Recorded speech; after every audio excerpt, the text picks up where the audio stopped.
at each other. Now for the next minute, Christian's going to respond. If you had said it out loud, Christian can respond to what Alan said and what Jasmine said. See how it's going to build on it? Oh, okay, ready?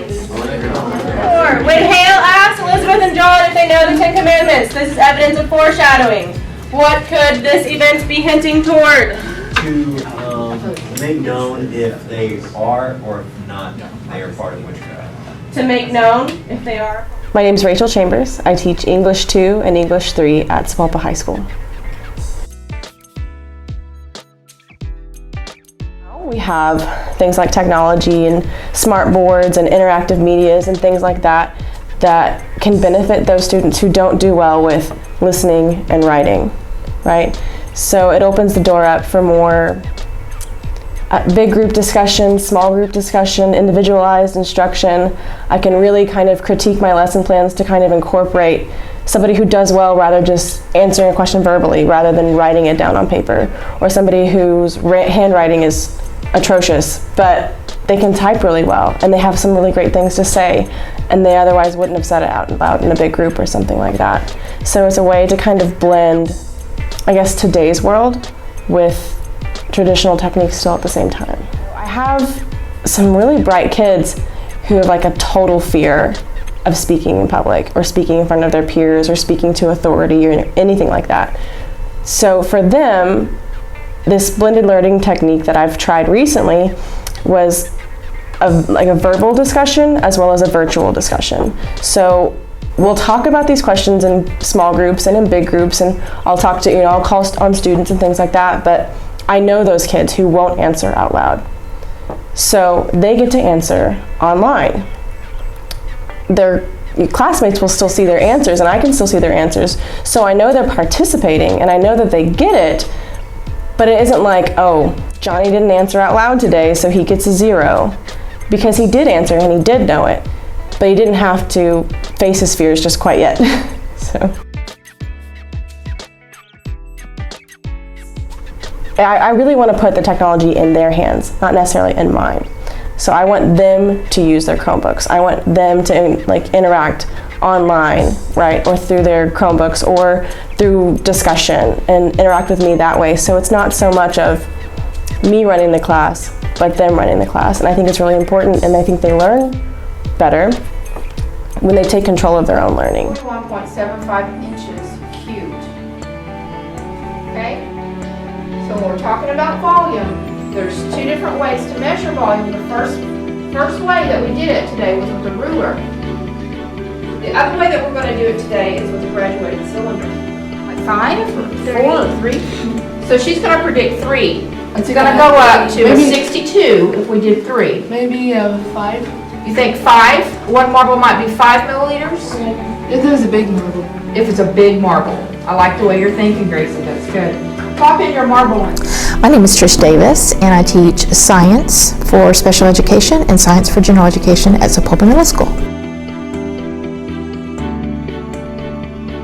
I believe they enjoy it. They have a good time with it. I've learned different approaches, like using the flip grid that we learned at a professional development conference. The kids really like that. Working in teams, working in partners to have more ownership of their learning. So I enjoy that part. I like watching that part of it. And I feel like they really benefit from it. With the traditional approaches, I think that they benefit because they're being forced to do something that they're not normally forced to do.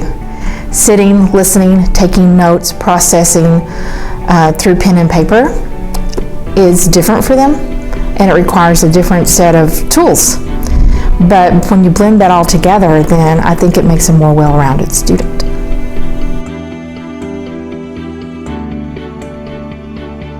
And so my students were giving a demonstration of a lesson that I had given them the previous day. And so it gave me a chance to access what they had taken away from the lesson the day before by dropping the marbles down into the graduated cylinder and then seeing if they could remember the math equation that it takes for measuring for volume. And they did a really good job, and they had fun doing it because it was hands-on. They're out of their seat. They're doing something. They're actively involved in their learning.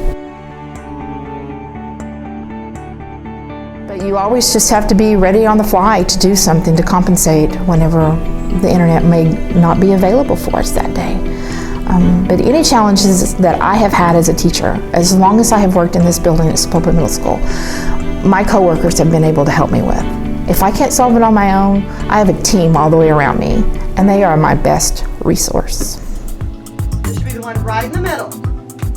When you get it there, then I want you to make sure that it is big, so put it at least halfway, your little yellow box. What does it say? What? Science. What science terminology? What kind of terminology? Science. So, this informational text is what kind of base? Are close to one science. One. Close to. Close to. In. Karen Cotting. I teach English Language Arts, which is the reading and writing section at Freedom Elementary. They love it. They love, because it's extra freedom. They feel like they're owning it more than they used to. Instead of me telling them, you find it here, go look for it. And they love that freedom. They love finding things on their own. So that's changed a lot, just how we do things. Instead of, what we're teaching, it's just how we're doing it. Figuring out, a lot of times with these kids, because it is still pretty new to them, is what's good information and what's bad. That's a tough one for us. Well, if you'd have come to me this time last year, it would have been a different story, because last year it was tough. That very first year, rolling it out, learning it was really tough, but definitely worth every bit of it.